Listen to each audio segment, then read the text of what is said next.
আসসালামু আলাইকুম বন্ধুরা, জামিলা হোম ব্লগসে সবাইকে স্বাগত জানাচ্ছি। তো আজকে আবার একটি ছোট্ট মিনি ব্লগ আপনাদের সাথে শেয়ার করতে যাচ্ছি। তো এটা হচ্ছে ছোট মেয়ের রুম। তো ছোট মেয়ের রুমটা একদম আমি গুছগাছ করে নিছি, পরিপাটি করে সব কিছু ঝাড়া মোছা যা ছিল সব কিছু ফিটফাট করে নিছি, সব কিছু ক্লিন করে নিছি, একদম পারফেক্টভাবে সুন্দর করে গুছিয়ে নিছি। তো এখনও ছোটো মেয়ে এই রুমই থাকবে, এতদিন তো বড় মেয়ের রুমে ছিল। তো এটা হচ্ছে আমার রুম। আমার রুমটাও আমি একদম সুন্দর করে ফিটফাট করে গুছগাছ করে নিচ্ছি। আমার রুমে একটা পুরান চাদর আমি বিছাই নিছি, কারণ আমার রুমের ভিতরে সবচেয়ে বেশি অত্যাচার হবে, সেজন্য আমার রুমের ভিতরে আমি একটা পুরান চাদর বিছাই নিছি, যাতে এই অত্যাচারিত রুমটার মধ্যে একটা পুরান জিনিসই থাক।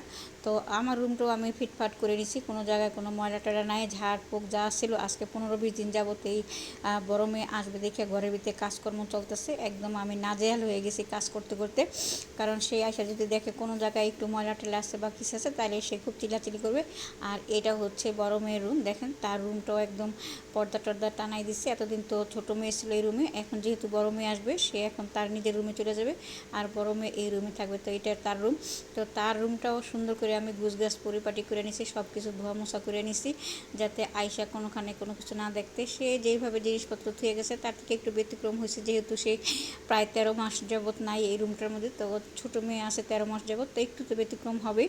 তারপরে যতটুকু সম্ভব তার জিনিসপত্র ঠিকঠাক মতো করে আমি রেখে দিছি, যেটা যেখানে ছিল সেইখানে রাখারই চেষ্টা করছি। সে যেই টেবিলে বসে কাজ করতো সেই টেবিলটাও ঠিকঠাক মতো আমি রেখে দিছি, মুছে টুছে সুন্দর করে রাখছি।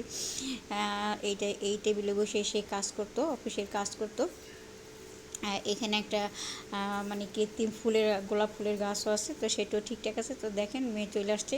তো আসার পরে দেখেন, যেটা বলছিলাম যে আমার রুমটার অবস্থায় 12টা বাজা দিব, দেখেন সে যা যা আনছে সেগুলো সব আমার রুমের খাটের মধ্যে সব ছড়াইয়া ছিটায় রাইখা, মানে দেখাইছে কি কি আনছে না আনছে, কার জন্য কী আনছে, সেগুলো একদম ছড়াই ছিটায় রাইখা এখন হয়রান হয়ে গেছে সবাই, যার যার রুমে যায় সে রেস্টে আছে। আর এখন আমাকে এগুলা সব গুছাইতে হবে আর কি। আসলে মা তো কাজের মধ্যে যেন শান্তি পায়, মা যেন কাজ না করলে ভালো থাকতে পারে না।